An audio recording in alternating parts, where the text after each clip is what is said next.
नमस्कार, महाराष्ट्र लाईव्ह मध्ये आपलं स्वागत। मी रेश्मा फडतरे।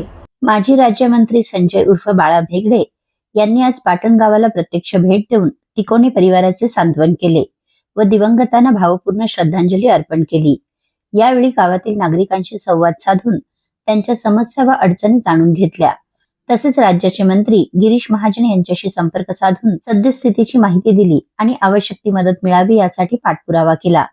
भविष्यात अशा दुर्घटनांची पुनरावृत्ती होऊ नये यासाठी पाटण गावाचे 100% सुरक्षित ठिकाणी पुनर्वसन करण्यात यावे अशी आग्रही मागणी यावेळी करण्यात आली।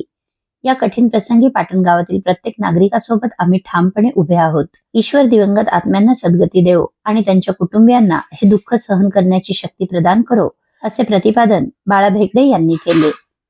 पाटण गावामध्ये आज आम्ही आल्यानंतर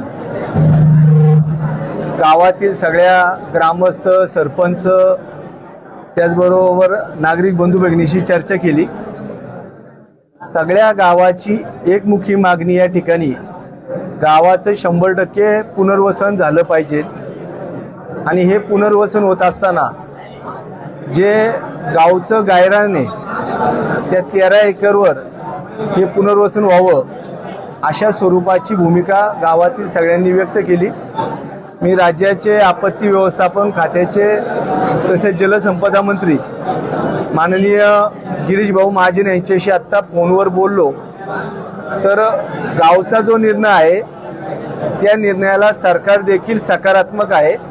सरकारने देखील गावाच्या निर्णयाला पाठिंबा देऊ येणाऱ्या काळात 8 दिवसाच्या आत या संदर्भातली ती जागा कायदेशीररित्या गावाला पुनर्वसन करत असताना नागरी सुविधांसहित रहिवासी झोनमध्ये समावेश करून त्या ठिकाणी कशी देता येईल या संदर्भातली एक बैठक पुढच्या आठवड्यात जिल्हाधिकाऱ्यांकडे त्या ठिकाणी होणार असून गावातील सगळे प्रमुख मंडळी तोपर्यंत त्याचा एक व्यवस्थित प्लॅन तयार करतील आणि तो आम्ही शासनाला सादर करणार आहोत। खरं तर दुर्दैव आहे की एवढी मोठी गावात घटना घडलेली असताना गाव पूर्णपणे भयभीत आहे।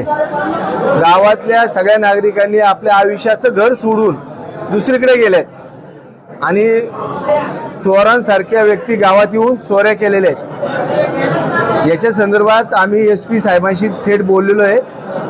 जे चोर याच्यात आहेत त्यांच्यावर चौकशी करून कडक कारवाई झाली पाहिजे ही भूमिका देखील आम्ही पोलिसांच्या माध्यमातून SP संदीपजी गिल यांना सांगितलेले आहे।